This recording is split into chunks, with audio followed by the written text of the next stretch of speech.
Kevin, how does one recruit or pick leaders for a mission trip? Usually the leader can't do it all by themselves, right? Per our church safety guidelines, it's a massive undertaking anyway, but how do we look for leaders who would be good fits for a mission experience?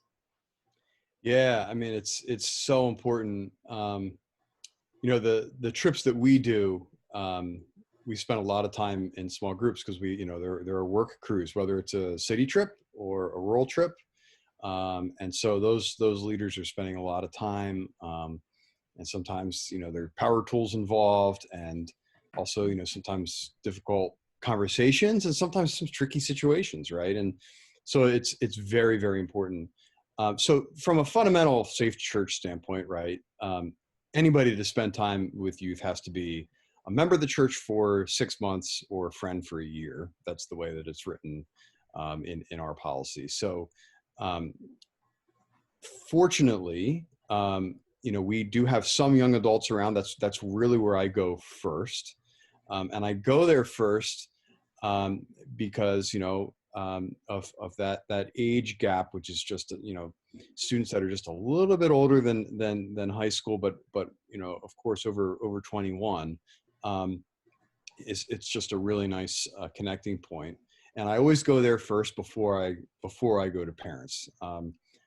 Now, when I go to parents, I do make sure, and I think really long and hard about that relationship, and if I think it will work, because there are some parents, to be frank, that are concerned about their students' well-being over the well-being of the group, and of course, a parent is always concerned about their child, but they have to have an understanding of balance, and sometimes that works really well, and sometimes it doesn't. So you just have to be really, really careful. I do go and ask a parent last. My preference is not to have parents, but I do. I look around from former youth that have been on trips. A lot of our kind of alumni that have been through our group are already leaders and advisors, and so a lot of them are kind of signed up and ready to go.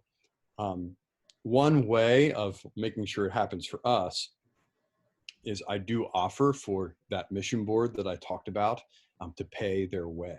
I think that's really important because at least the youth advisors that I'm bringing are taking a week off of work, so they're either taking a week of vacation time, or doing that plus getting no pay.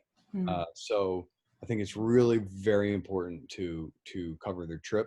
Church covers my trip. The church should cover theirs as well. So that's the way that I see it. And then I do, just to make sure, I give them plenty of leadership opportunities, from creating icebreaker games, to, helping to create devotions and conversations and leading games, and just to make sure that they're involved. And that's a real help to me because, like you said, the leader can't do everything, and there are always emergencies coming up. There are always, somebody is having a tough time, or somebody's doesn't feel like they're fitting in, or so, and so you're always called out to those situations. So making sure that you have a good team of leaders is really important. Sure. Yeah, thanks.